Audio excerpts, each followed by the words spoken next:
হে সীমান্তের শকুন এক্ষুনি ছিঁড়ে খাওয়া মাকে, হে আটলান্টিকের ঈগল শিগগির খুবলে খাওয়া মাকে, হে বৈকাল হ্রদের বাজ আচড়ে কামড়ে ছিন্ন ভিন্ন করো আমাকে।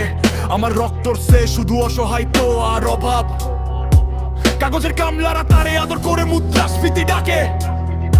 ঋণের চাপে নীল হয়ে যাচ্ছে আমার অনুচক্রিকা, সংসার চালাতে অন্তরে হয় ইন্টারনাল ব্লিডিং।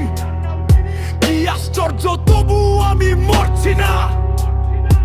ওদিকে দোজখের ভয় আত্মহত্যা করবারও সাহস পাই না আমি। খোদাকে বললাম আমি মরতে চাই, তিনি বললেন বেঁচে আজকে বলল।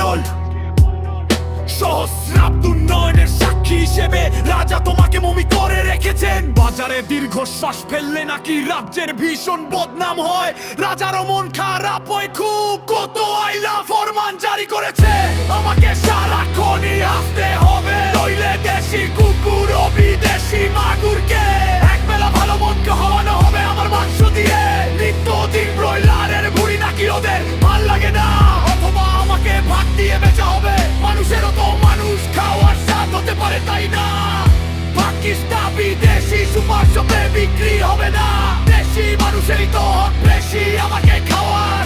এ তো যখন যখন নিয়তি তখন আমি উদাম হয়ে ডাকছি দুনিয়ার শ্রেষ্ঠ মাংসাশী বিহগদের। হে ঈগল ছিল ভয়ঙ্কর বাজেরা, হে সাম্রাজ্যবাদী সাহসী শকুনিরা, তোমরা F-35 এর মতো MiG-29 এর মতো দল বেঁধে হামলে পড়ো আমার বুকে। আমার রান ঠান চক্ষু কলিজা আজ সব তোমাদের গনিমতের মাল। দেশি শুয়োর খুবলে খাওয়ার আগেই আমার ইচ্ছে তো ছিঁড়ে খাও তোমরা।